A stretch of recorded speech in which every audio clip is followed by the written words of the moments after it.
قل أطيعوا الله وأطيعوا الرسول فإن تولوا فإن الله لا يحب الكافرين. الآية.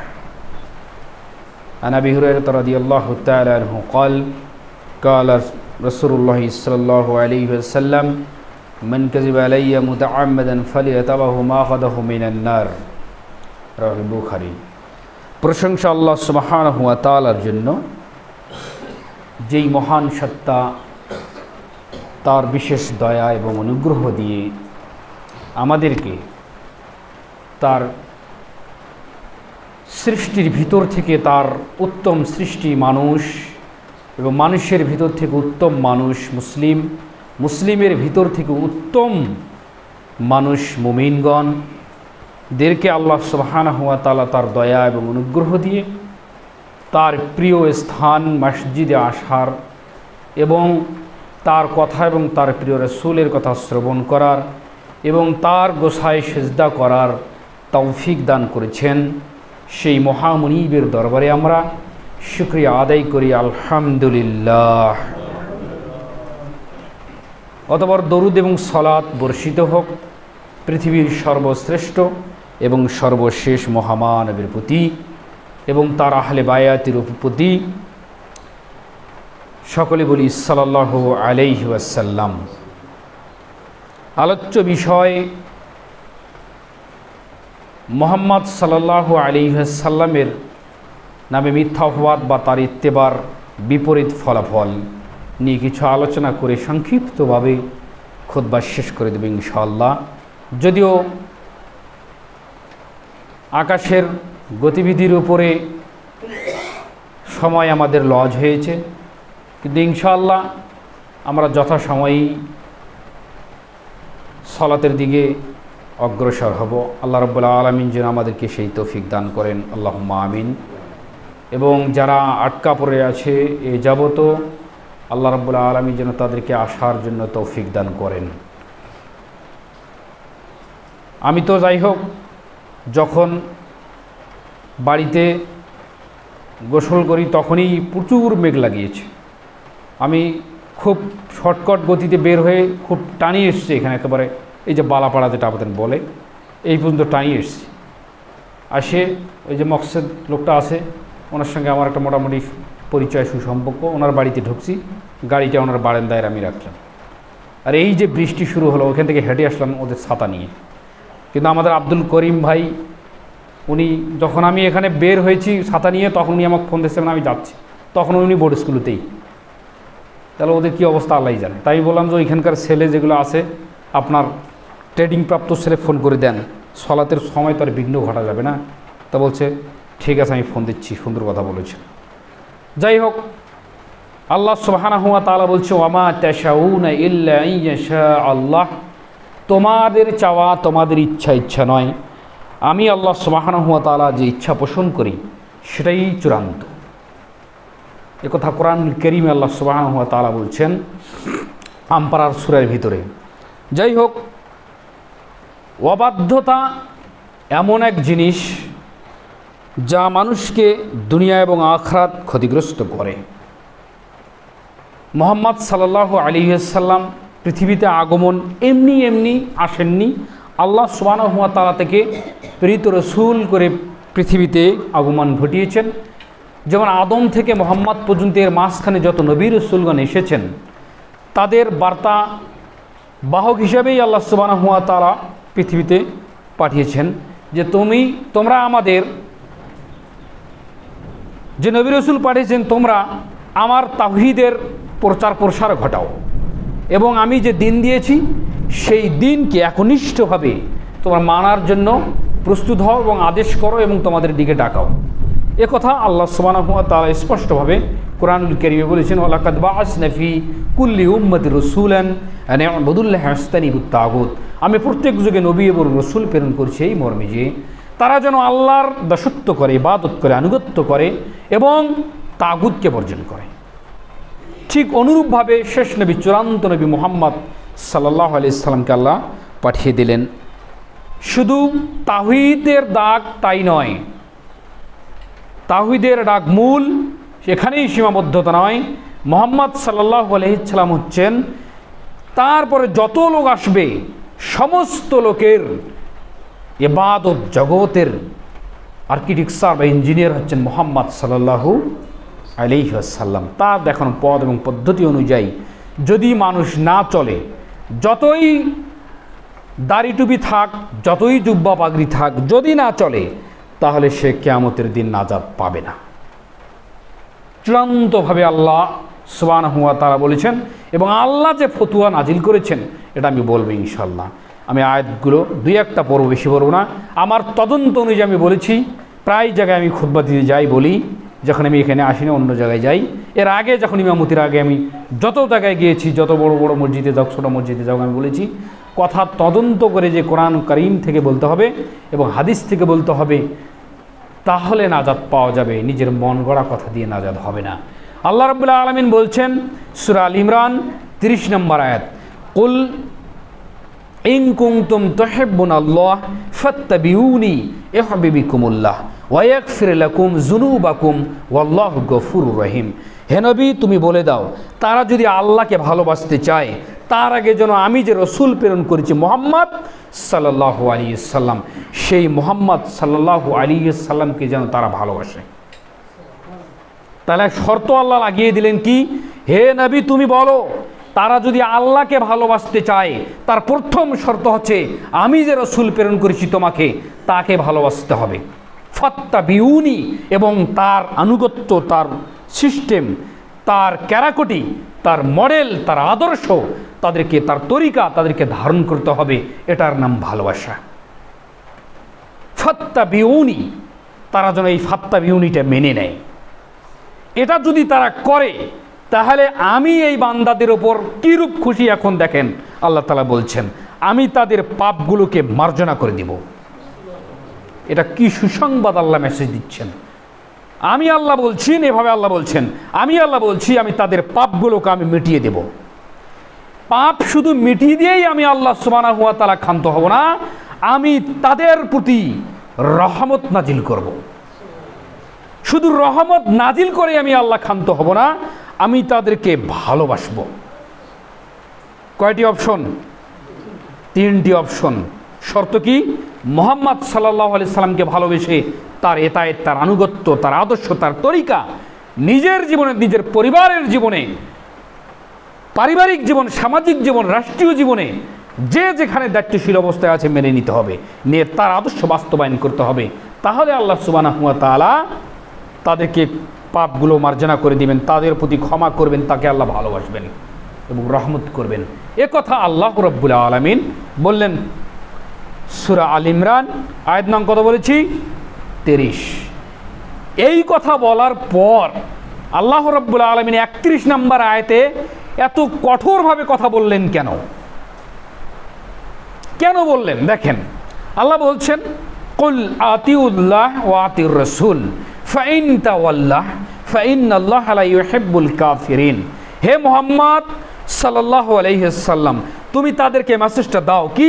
তোমরা আল্লাহর আনুগত্য করো এবং রসুলের এতায়েত করো। আল্লাহ আবার এই কথা বললেন। প্রথম কথা, আল্লাহর আনুগত্য করো, মানে ইবাদত করতে যে তোমরা আল্লাহর সঙ্গে দানা থেকে দানা পরিমাণ, একবারে জাররা থেকে জাররা পরিমাণ আল্লাহ সুবহানাহু ওয়া তাআলা সম্পর্কে কুধারণা করিও না, এবং জাররা থেকে জাররা পরিমাণ আল্লাহর সঙ্গে তোমরা শরীক স্থাপন করিও না, অর্থাৎ শিরিক মুক্তভাবে আল্লাহর তাওহীদের সাক্ষ্য দাও। আল্লাহর তাওহীদের সাক্ষ্য কি দিয়ে দিবেন? লা ইলাহা ইল্লাল্লাহ, আমি সাক্ষ্য দিচ্ছি আল্লাহ ব্যতীত সত্য কোনো ইলাহ নেই, অসত্য ইলাহ সমাজে অনেক রয়েছে। কি বুঝলেন? কুল আতিউল্লাহর অর্থটা এইভাবে যে লা ইলাহা ইল্লাল্লাহ, আল্লাহ ব্যতীত সত্য কোনো ইলাহ নেই, তাহলে অসত্য ইলাহ অনেক রয়েছেন। যেদিন মুহাম্মদ সাল্লাল্লাহু আলাইহি সাল্লাম কাবাগারে ঢুকছেন আর বলছেন জাল হক ওয়াজহাকাল বাতিল ইন্নাল বাতিলা কানা যাহুকা, এই আয়াত পড়ছেন আর হাতের লাঠিটা দিয়ে একের পর এক মূর্তিগুলোকে, কাবার মূর্তিগুলোকে ধ্বংস করছেন, পিটিয়ে ভেঙে ফেলছেন। তখন আরবের মুশরিকরা বলছেন আজালাল আলিহাতান ওয়াহিদ ইন্না হাযা শাইউন উজাব, আর এতগুলো মাবুদকে তারা এক করে দিল। তাহলে মিথ্যে মাবুদ ছিল। সমস্ত মিথ্যে মাবুদগুলোকে আল্লাহর নবী ভেঙে চুরমার করে দিলেন। কিন্তু আমরা মূর্তি গড়ছি। মুহাম্মদ সাল্লাল্লাহু আলাইহি সাল্লামের রক্তে ছিল মূর্তি ভাঙার নীতি, আর মুহাম্মাদের উম্মত হয়ে মূর্তি গড়ছেন আপনি। আপনি এখন ভাবেন আপনি এখন পর্যন্ত মুসলিম আছেন না আপনি মুশরিক হয়ে গিয়েছেন। এটা আপনাকে আপনার আকল দিয়ে, আপনার বিবেক দিয়ে আপনাকে ভাবতে হবে। আপনার মন মানসিকতাটাও ওই দিকে ঝুঁকানো যাবে না, কারণ আপনি মুসলিম। আপনি মূর্তি গড়ার জন্য আসেননি, মূর্তি ভাঙার জন্য এসেছেন। যেটা যে কোনো মূর্তি হোক, যত বড় মূর্তি হোক না কেন, এবং মুহাম্মদ সাল্লাল্লাহু আলাইহি সাল্লামের নামে মূর্তি চলবে না, ওটা হারাম টোটালি, ওটাকে ভেঙে ফেলতে হবে। এটা আল্লাহ সুবহানাহু ওয়া তাআলার আদেশ। এর নাম হচ্ছে কুল আতিউল্লাহ, আল্লাহর ইতাআত করো। ইবাদতে আল্লাহর সঙ্গে কোনো শিরিক করা যাবে না, একবারে একনিষ্ঠভাবে আল্লাহর ইবাদত করতে হবে। তারপরে ওয়াতিউর রাসূল, তোমরা রসুলের ইতাআত করো। পৃথিবীর আর কোনো মডেল চলবে না, কোনো আদর্শ চলবে না, কোনো ইমাম বুজুর্গের দিন চলবে না, কোনো নবী রসুলের আদর্শ চলবে না। কথাটা কেমন হয়ে গেল? এর চেয়ে আগে অনেক নবী এসেছে, হ্যাঁ জি হ্যাঁ, এটাই চূড়ান্ত। কোনো নবী রসুলের আদর্শ চলবে না, একমাত্র মুহাম্মদ সাল্লাল্লাহু আলাইহি সাল্লামের যেই দেখা পথ পন্থা রয়েছে, যে আদর্শ তিনি ধারণ করে পৃথিবী থেকে বিদায় নিয়ে গেছেন 63 বছরে, এই 63 বছরের 23 বছরের নবীয়তির জীবনের বিধানটাই আপনাকে মেনে নিতে হবে। এর বাহিরে আপনি যেতে পারবেন না। এর বাহিরে কোথাও গেলেন আপনি পথভ্রষ্ট ব্যক্তি। এর নাম আতিউর রাসূল। তারপরে আল্লাহ তাআলা বলছেন ফাইন তাওয়াল্লাহ, যদি তারা মুখ ফিরিয়ে নেয় আল্লাহর আনুগত্য থেকে, যদি তারা মুখ ফিরিয়ে নেয় মুহাম্মদ সাল্লাল্লাহু আলাইহি ওয়াসাল্লামের আদর্শ থেকে, ইতাআত থেকে মুখ ফিরিয়ে নেয়, ফাইন তাওয়াল্লাহ, যদি তারা মুখ ফিরিয়ে নেয়, যদি তারা বলে আমি অমুক নেতার আদর্শ মানি, যদি তারা বলে অমুক ইমামের আদর্শ মানি, যদি তারা বলে কার্ল মার্কসের মানি, যদি তারা বলে আব্রাহাম লিঙ্কনের আদর্শ মানি, যদি তারা বলে, এ কথা আল্লাহ বলছেন ফাইন তাওয়াল্লাহ, যদি তারা মুখ ফিরিয়ে নেয়, ফাইন্নাল্লাহা লা ইউহিব্বুল কাফিরিন, নিশ্চয়ই আমি আল্লাহ কাফেরদেরকে ভালোবাসি না। এখন ওই ব্যক্তি আর মুসলিম নয়। কি বুঝলেন? যদি এখন মুখ ফিরিয়ে নিয়ে অন্য কোনো আদর্শ, অন্য কোনো মডেল মেনে নেয়, অন্য কোনো তরিকা ইজম মেনে নেয়, আল্লাহ বলছে ফাইন তাওয়াল্লাহ ফাইন্নাল্লাহা লা ইউহিব্বুল কাফিরিন, আমি আল্লাহ বলছি নিশ্চয়ই আমি কোনো কাফেরকে ভালোবাসি না। আল্লাহ কাফের বলে ফতোয়া দিয়ে দিলেন। এখন মুমিন থাক, জুব্বা দাড়ি রাখেন, ওদিকে 5 পয়সার কানাকড়ি দাম নেই। লেবাজে কি আসে? কিছুই আসে না। মুক্তির একই পথ, মুক্তির একটাই পথ, ওহির বিধানটাকে ফলো করতে হবে, তাহলে মুক্তি পাবেন। 2টি আয়াত পড়েছি এক সূরার পাশাপাশি 2টি আয়াত। আল্লাহ বলছেন সূরা মুহাম্মদ আয়াত নং 33 সম্ভবপর হতে পারে। আল্লাহ বলছেন ইয়া আইয়ুহাল্লাযীনা আমানু আতিউল্লাহ ওয়া আতিউর রাসূল ওয়া লা তুবতিলু আমালাকুম, হে ঈমানদারগণ তোমরা ঈমান এনেছো, এই দাবি তোমরা নিজে করতেছো তো, তাহলে শুনে রাখো তোমরা আল্লাহর ইবাদত করবে, আল্লাহর ইতাআত করবে, রাসূলের ইতাআত করবে, এবং যদি না করো তাহলে তোমাদের আমলগুলো তোমরা বিনষ্ট করে দিও না, তোমাদের আমলগুলো তোমরা নষ্ট করে দিও না। এ কথা আল্লাহ বললেন। কিরূপ কোরআনের প্রতি আপনি বিশ্বাস এনেছেন? কোরআন তো স্বয়ং আল্লাহ সুবহানাহু ওয়া তাআলার বাণী। আল্লাহর প্রতি কিরূপ ঈমান আনলেন তো আপনি কোরআন গবেষণা করলেন না, কোরআনের প্রতি অধ্যয়ন করলেন না, কোরআনের প্রতি আপনার অধ্যয়ন না করে জীবনযাপন করছেন, কিরূপ ঈমান আনলেন? বাংলাদেশে বলা হয় 90 বা 98% মুসলিম অধ্যুষিত দেশ বলা হয়। আল্লাহর কসম করে বলছি, যদি 20 কোটি মানুষ থাকে, আমার মনে হয় 19 কোটি তো দূরের কথা, 19.5 কোটি লোকেও আল্লাহর নবীর জীবনীখানা আজ পর্যন্ত খতম করেনি, সিরাত গ্রন্থ। আলহামদুলিল্লাহ বলি। কথা বুঝতে পারছেন?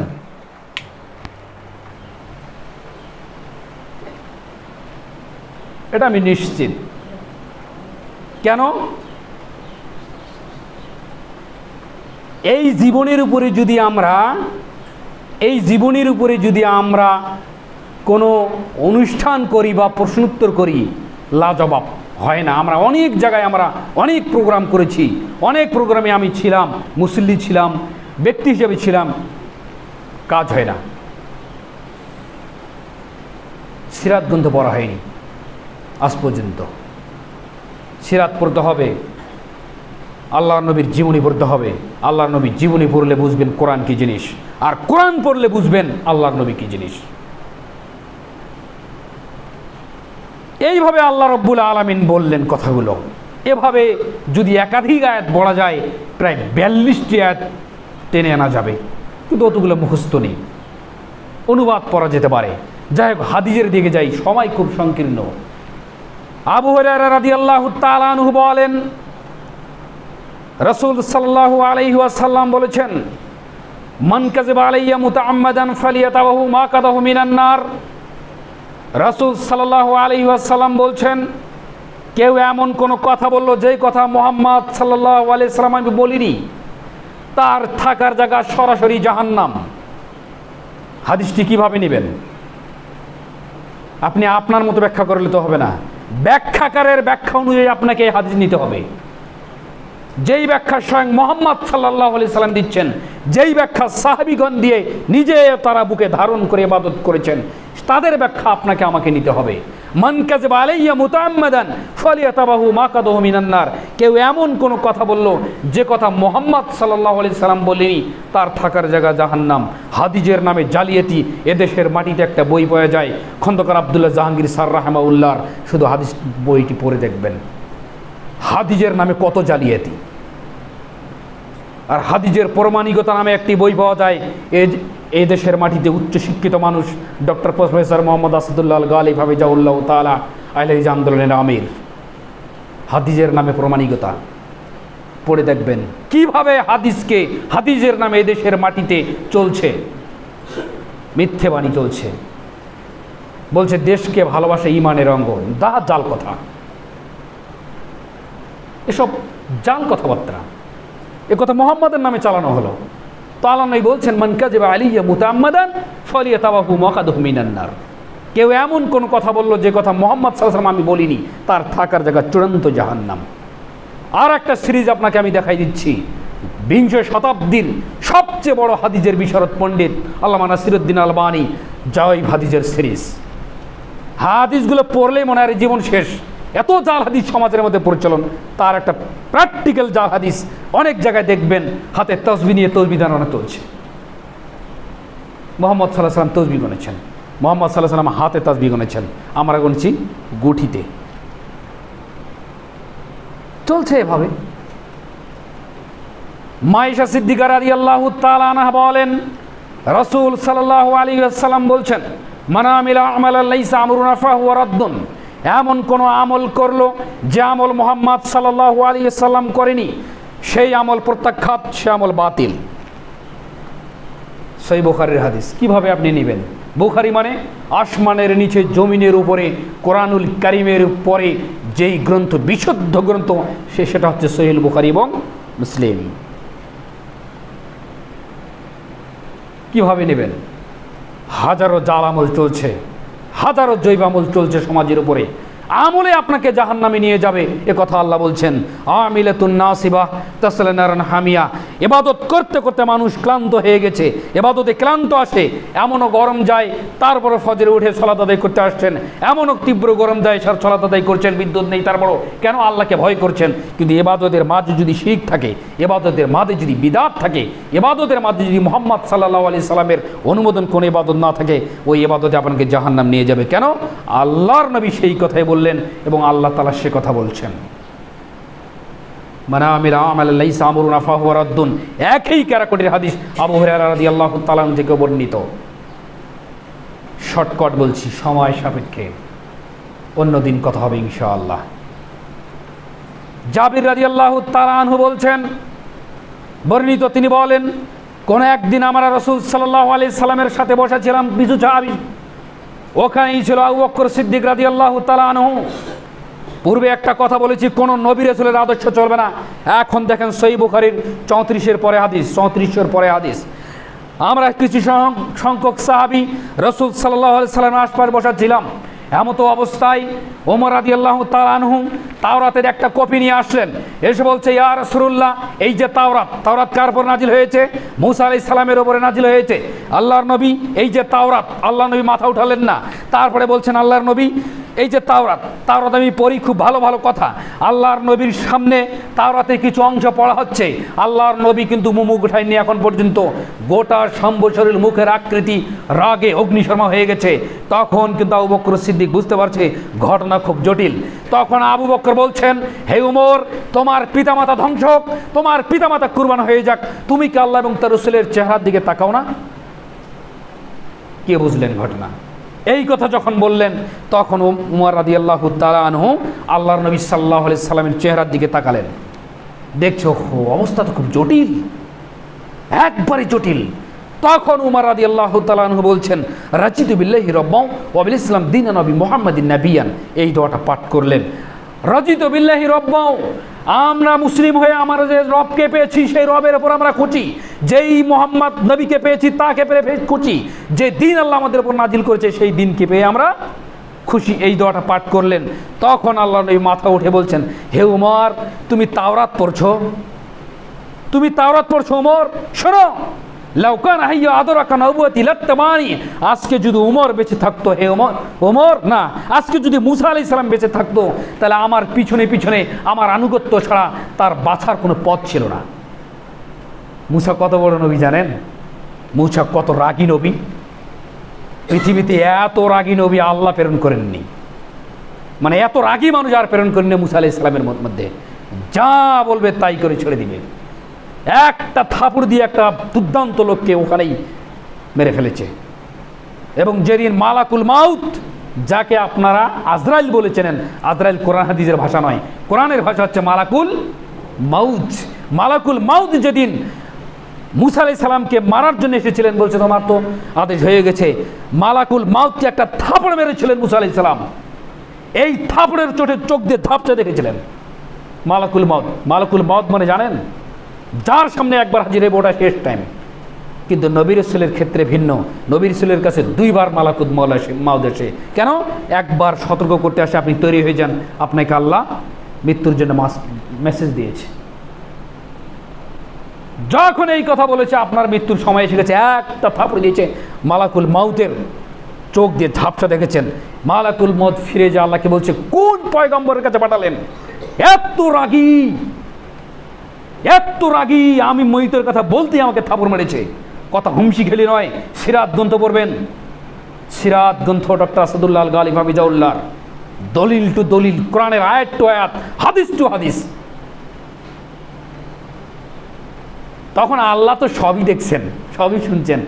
আল্লাহ বলছেন, তাহলে তুমি যাও তার কাছে, যে বলো একটা লাল ঘন পশমওয়ালা গাভীর পিঠের উপরে হাত রাখতে বলো। এই হাতের তালুর নিচে যত হাজার যত কোটি লোম পড়বে ততদিন সে বাঁচবে। এটা একটা অপশন আল্লাহ দিলেন। এই কথা যখন মালাকুল মাউত নিয়ে এসে বললেন, তখন বলছে, তারপর বলছে মৃত্যু হবেই, তাহলে এখনই নিয়ে নাও। তখন স্যালেন্ডার হলেন। এতগুলো কথা বললাম কেন?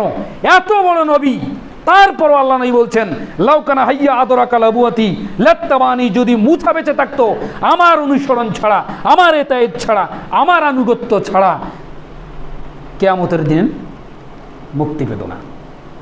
তাহলে মুহাম্মদ সাল্লাল্লাহু আলাইহি সাল্লাম কি জিনিস বুঝতে হবে। পৃথিবীর সর্বশ্রেষ্ঠ নবী হচ্ছেন মুহাম্মদ সাল্লাল্লাহু আলাইহি সাল্লাম।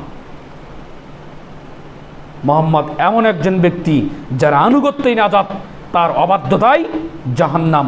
আবু হুরায়রা রাদিয়াল্লাহু তাআলা আনহু বলেন, রাসূল সাল্লাল্লাহু আলাইহি ওয়াসাল্লাম বলছেন, কুল্লু উম্মতি ইয়াদখুলুনাল জান্নাহ ইল্লা মান আবা, কিলা মান আবা ইয়া রাসূলুল্লাহ, ক্বালা মান আতানি দাখালাল জান্নাহ ওয়া মান আসানি ফাকাদ আবা। আবু হুরায়রা থেকে বর্ণিত, আল্লাহর নবী সাল্লাল্লাহু আলাইহি ওয়াসাল্লাম বলছেন, কুল্লু উম্মতি ইয়াদখুলুনাল জান্নাহ, আমার পরে যত মানুষ উম্মত হবে প্রত্যেক উম্মত জান্নাতে যাবে, তবে ইল্লা মান আবা, তারা ব্যতীত। কারা? কিলা মান আবা ইয়া রাসূলুল্লাহ, কারা ব্যতীত? ওয়া মান আসানি ফাকাদ আবা, যে আমার থেকে মুখ ফিরিয়ে নেয় তারা আবা, তারা জান্নাতে যেতে অসম্মত। ক্বালা মান আতানি দাখালাল জান্নাহ, যে আমার এতায়েত করে সেই ব্যক্তি জান্নাতে প্রবেশ করবে। কি বুঝলেন? একাধিক আয়াত এবং হাদিস যদি পড়তে চালু করি এখন এই ইত্তেবায়ে রাসূলের উপরে, তো অন্ততপক্ষে আরও 1.5 ঘন্টা যাবত এই একাধিকভাবে চলতে থাকবে ইনশাআল্লাহ। এই মেধা তৈরি করেই দাওয়াতি কাজে নেমেছি, এমনিতে নয়। অতএব খুব সাবধান, মেসেজ সবাই সবার কাছে পৌঁছে দেন। যদিও কয়েস আবহাওয়ার কারণে অনেক লোকজন আসেনি, যাই হোক আলহামদুলিল্লাহ, আল্লাহ রাব্বুল আলামিন যেন সুন্দর এবং সুষ্ঠুভাবে আমাদেরকে পরিচালনা করার তৌফিক দান করেন। সকল বলি আল্লাহুম্মা আমিন। আলহামদুলিল্লাহ ওয়াহদা ওয়াসসালাতু ওয়াসসালামু আলা মান লা নাবিয়্যা বাদা ইন্নাল্লাহা ওয়া মালাইকাতাহু ইউসাল্লুনা আলান নবী ইয়া আইয়ুহাল্লাযীনা আমানু সাল্লু আলাইহি ওয়া সাল্লিমু তাসলিমা আল্লাহুম্মা সাল্লি আলা মুহাম্মাদ ওয়া আলা আলি মুহাম্মাদ কামা সাল্লাইতা আলা ইব্রাহিম ওয়া আলা আলি ইব্রাহিম ইন্নাকা হামিদুম মাজিদ আল্লাহুম্মা বারিক আলা মুহাম্মাদ ওয়া আলা আলি মুহাম্মাদ কামা বারাকতা আলা ইব্রাহিম ওয়া আলা আলি ইব্রাহিম ইন্নাকা হামিদুম মাজিদ। সহিহ বুখারীর আরেকটা হাদিস পড়েই আমি শেষ করে দেব ইনশাআল্লাহ। 3 ব্যক্তি আল্লাহর নবীর কাছে আসলেন, এসে মা আয়েশা সিদ্দিকাকে বলছেন যে আল্লাহর নবীর ইবাদত কী ছিল, কেমন ছিল, কী ধরন ছিল। তখন আল্লাহর নবীর স্ত্রীগণ বললেন এই ইবাদতের ক্যারাকটি ছিল, এই ধরন ছিল। তখন তাদের কাছে অপছন্দ হলো, এতটুকু আমল দিয়ে কি আমরা জান্নাত পাবো? অতএব নবী হিসাবে কম করেছে, কিন্তু আমরা সাধারণ মানুষ হিসাবে কম করলে আমাদের চলবে না, আমাদেরকে একটু বেশি করতে হবে, আমাদেরকে এনা বেশি করতে হবে, একটু বেশি করতে হবে। তাদের ধারণা ছিল এইভাবে যখন তারা সিদ্ধান্ত নিচ্ছেন, আল্লাহর নবী কথাগুলো শুনতে পেয়েছেন আসার সময়। তারা কথোপকথন চলছে, আল্লাহর নবী আসতেছেন, এই কথা তোমরাই কি এইসব কথা বললে? জি হ্যাঁ আল্লাহ রসুল, আমরা এই কথা বলেছেন। অনেক বড় হাদিসের ইবারতের শেষের অংশটুকু বলছি, তোমরাই কি এই কথাগুলো বলছিলে? আল্লাহর নবী এই কথা যখন জিজ্ঞাসা করলেন, তখন ওই 3 ব্যক্তি বলছেন জি হ্যাঁ আমরা বলেছি। তবে তাদের সিদ্ধান্তগুলো কী ছিল জানেন? একজন বলছেন ওইটুকু ইবাদতে মুহাম্মদ সাল্লাল্লাহু আলাইহি ওয়াসাল্লামের চলবে, আমাদের চলবে না, আমি কোনোদিন বিবাহে করবো না। 3 ব্যক্তির এক ব্যক্তি বলছে বিবাহে জীবনে আবদ্ধই হবো না, শুধু ইবাদত করবো। আর একজন বলছেন আমি সমস্ত রাত দাঁড়িয়ে সালাত আদায় করব, আমি কখনোই ঘুমাবো না। আর একজন বলছেন আমি যতদিন বেঁচে থাকবো ততদিন আমি সিয়াম পালন করব, কোনো দিন সিয়াম ভাগবো না, কারণ আমাদেরকে এনা ইবাদত বেশি করতে হবে।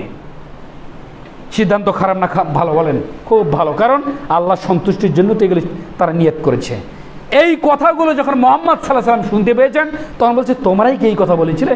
জি হ্যাঁ আল্লাহ নবী, আপনারাই বলেছি, আপনার এতটুকু ইবাদতে চলবে, আমাদের চলবে না। তখন আল্লাহ নবী বলছেন মান গাশা ফালাইসা মিন্নি, না ফামান রগিবা আন সুন্নতি ফালাইসা মিন্নি। যে মুহাম্মদ সাল্লাল্লাহু আলাইহি ওয়াসাল্লামের আদর্শ থেকে অন্য আদর্শ ধারণ করে, নিজ আদর্শ তৈরি করে, অন্য আদর্শ ধারণ করে, ফালাইসা মিন্নি, সে মুহাম্মদের উম্মতে নয়। সিয়াম পালন করার পর উম্মত থেকে খারিজ, সারা রাত সালাত আদায় করার পর উম্মত থেকে খারিজ, বিবাহ করবে না, ওসব ঝুট ঝামেলা বাদে ইবাদত করব, তারপর উম্মত থেকে খারিজ। কেন? আল্লাহ নবী বলছেন আমাকে আল্লাহ প্রেরণ করেছে নবী হিসাবে, নবী করে পৃথিবীতে আগমন ঘটিয়েছেন, অথচ আমি বিবাহের সাথে আবদ্ধ হয়েছি, এটা ইবাদতের অংশ। রাতে আমি ঘুমাই এবং সালাত আদায় করি, চোখের একটা হক রয়েছে, চোখের হক চোখকে বুঝিয়ে দিতে হবে, কিছু অংশ ঘুম, কিছু অংশ সালাত। এটা আমি মুহাম্মদ সাল্লাল্লাহু আলাইহি ওয়াসাল্লাম করি। আর শোনো, আমি সিয়াম রাখি এবং ছেড়ে দেই, আমি সিয়াম রাখি আবার ছেড়ে দেই। তোমরা সিয়ামেই ছাড়বে না, মানে প্রতিদিন সিয়াম পালন করবে। ফামান রাগিবা আন সুন্নতি ফালাইসা মিন্নি, যারা আমার দেখানো পথ পদ্ধতি ইত্তেবা থেকে মুখ ফিরিয়ে নেবে, তারা আমার উম্মতি নয়। ও হুজুর, আপনার ওই পাগড়ি 23-24 হাত, আর আপনার পাঞ্জাবি জুব্বা, আর আপনার ওই ঢঙ্গের আমল কিন্তু চলবে না এই পরকালে। কথা শেষ। আল্লাহ রাব্বুল আলামিন যেন আমাদেরকে মুহাম্মদ সাল্লাল্লাহু আলাইহি সাল্লামের দেখানো পথ এবং পদ্ধতি অনুযায়ী ইবাদত করার তৌফিক দান করেন। সকলে বলে আল্লাহুম্মা আমিন। বেদাতের আলোচনা কিন্তু করি নাই, এই আলোচনার পাশাপাশি সমাজে প্রচলিত কিছু বেদাতের কথা বলা উচিত ছিল। কথা বুঝতে পারছেন? এই কথা বলার এখন সময় নেই, আল্লাহ যেন ক্ষমা করেন এবং অন্যদিন বলার চেষ্টা করব। সুবহান রাব্বিকা রাব্বিল ইজ্জাতি আম্মা ইয়াসিফুন ওয়াসসালামুন আলাল মুরসালিন ওয়ালহামদুলিল্লাহি রাব্বিল আলামিন। সুবহানাকা আল্লাহুম্মা ওয়া বিহামদিক আশহাদু আল্লা ইলাহা ইল্লা আনতা আস্তাগফিরুকা ওয়া আতুবু ইলাইক। আসসালামু আলাইকুম ওয়া রাহমাতুল্লাহ।